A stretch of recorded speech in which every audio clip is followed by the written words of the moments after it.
এইভাবে যদি ডাল রান্না করা যায় দারুণ হয় খেতে। ভাত রুটি দুটোরই উপযুক্ত রেসিপি। মিক্সড ডালের রেসিপি তোমরা পুরোটা দেখে নিও কিভাবে করলাম। তাহলে ভিডিওতে যাওয়া যাক। নমস্কার বন্ধুরা, আপনারা দেখছেন কুকিং হাউস অফ অনিমা। আজকে একটা ডালের রেসিপি তোমাদের সাথে শেয়ার করব। একটু অন্য রূপ, অন্য স্বাদের ডালের রেসিপি। তার জন্য আমি 1 বাটি মুসুর ডাল নিয়েছি আর মুগ ডাল নিয়েছি হাফ বাটি। এগুলো আমি জলের মধ্যে ভিজিয়ে দেব। ভিজিয়ে আমি 10-15 মিনিট ভিজিয়ে রেখে দেব। আর এর জন্য যা যা লাগবে সেগুলো আমি রেডি করে নিই। 20 মিনিটের পর তোমাদের কাছে ফিরে আসলাম। একটা বাটিতে জল বসিয়ে দিয়েছি। এবার যে ভিজিয়ে রেখেছি 20 মিনিট মতন হচ্ছে, ভেজানো ছিল। এই ডালটা আমি এবারে সিদ্ধ করতে বসিয়ে দিচ্ছি। যারা লাইক করতে ভুলে গেছো লাইক করে ভিডিওটি কন্টিনিউ করো। একটু অন্য স্বাদের ডাল, একঘেয়ে ডাল তো অনেক খাওয়া যায়। এইভাবে একবার ডাল রান্না করলে ভালোই লাগে, মনে হবে মাঝে মাঝে করি। এবার ডালটা আমি সিদ্ধ করে নেব। দেখো ডালটা ফুটে উঠেছে, উপরে ফেনা হয়েছে। এই ফেনাগুলো ফেলে দেব। ফেনাগুলো ফেলে দিলে ডালের স্বাদ ভালো হয়। সবাই যারা রান্না করে তারা তো জানো ফেনাগুলো ফেলেই দেওয়া হয়। ফেনাগুলো সম্পূর্ণ আমি ফেলে দেবো, আরেকবারও ফেলে দেব। দেখো ডালটা সিদ্ধ হয়ে গেছে অথচ গলেনি। এই অবস্থায় আমি ডালটা নামিয়ে নেব।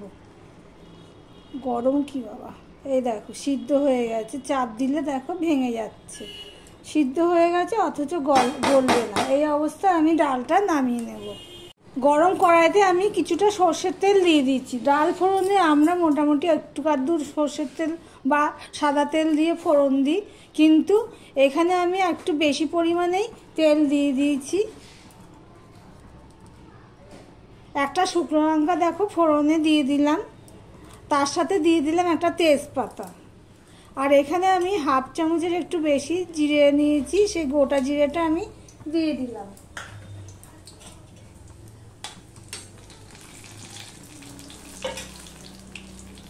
জিরে, তেজপাতা, শুকনো লঙ্কা ফোড়ন হয়ে গেছে। আমি অল্প নুন দিয়ে দিলাম আর এই হলুদটুকু দিয়ে দিলাম। এবারে আমি এখানে কতগুলো আদা কুচিয়ে রেখেছি, সেই আদা কুচিগুলো আমি দিয়ে দিচ্ছি।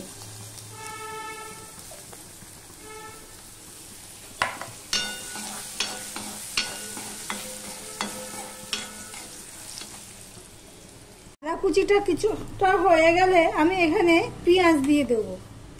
অনেকটাই পেঁয়াজ দিয়ে দিচ্ছি, ছোট ছোট 3টে পেঁয়াজ।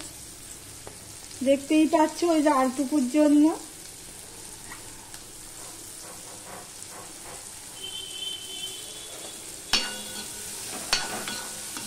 পেঁয়াজটা একটু লাল লাল করে ভেজে নেব। তার সাথে আমি রসুনটুকুও দিয়ে দিলাম। এখানে এই 1 মুঠো রসুন আমি কুচি করে রেখেছি, সেটাও দিয়ে দিলাম।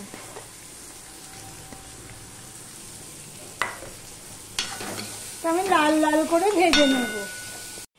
দেখো সব লাল লাল হয়ে সব ভাজা হয়ে গেছে। এবার এর মধ্যে আমি হলুদ তো অল্প দিয়েছি, আর একটু হলুদ দিয়ে দিলাম।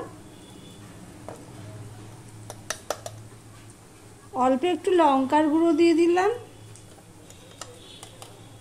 আর এইটা কাশ্মীরি লঙ্কার গুঁড়ো দিয়ে দিলাম কালারের জন্য। আর কিছুই দিলাম না। এবার আমি এখানে 1 মুঠো মতো টমেটো কুচানো দিয়ে দিলাম। দিয়ে এটা আমি একটুখানি কষিয়ে নেব। যেহেতু টমেটো দিয়েছি, টমেটো থেকে জল বেরিয়ে তা কষানো হয়ে গেছে। এবারে যে আগে থেকে সিদ্ধ করা ডালগুলো আমি এর মধ্যে দিয়ে দিচ্ছি। আমার ভিডিওটি যদি ভালো লেগে থাকে লাইক কমেন্ট শেয়ার করবে। যারা ভিডিওটি দেখছো অথচ এখনো সাবস্ক্রাইব করোনি তাদেরকে বলবো আমার চ্যানেলটি সাবস্ক্রাইব করে পাশে থাকতে। ডালটা আমি সম্পূর্ণ দিয়ে দিলাম। দিয়ে একটু কষিয়ে নেব।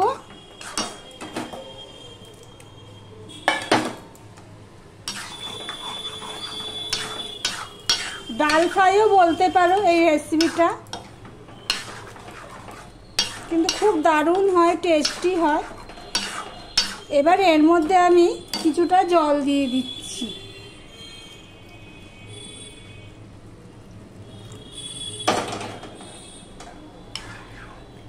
জলটা সবসময়, ডালটা তো পাতলা হবে না, ঘন ঘনই হবে, তরকা টাইপের হবে। এই ডাল দিয়ে ভাত রুটি দুটোই খেয়ে খাওয়ার উপযোগী একটা ডালের রেসিপি। দেখো ডালটা সিদ্ধ হয়েছে কিন্তু গোটা রয়েছে, ঠিক এইভাবে রেখে দিতে হবে। এবার ডালটা আমি 2 মিনিট 3 মিনিটের মতন ফুটিয়ে নেব। 3 মিনিটের মতন আমি ফুটিয়ে নিয়েছি। এবার এর মধ্যে আমি 1 চামচের মতন দেখো ঘি দিয়ে দিলাম।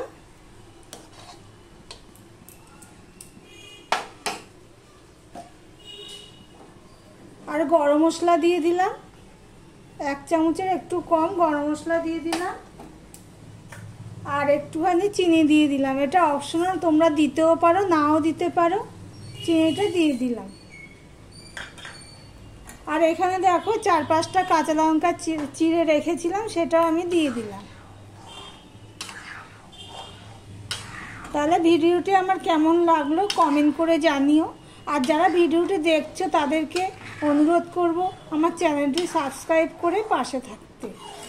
ঘি, গরম মশলা, চিনি সবই দিয়ে দিয়েছি, লঙ্কা। এই দেখো ডালটা দেখতে যেমন সুন্দর হয়েছে, একটু নুনটা কম হয়েছিল, আমি একটু নুন দিয়ে দিয়েছি।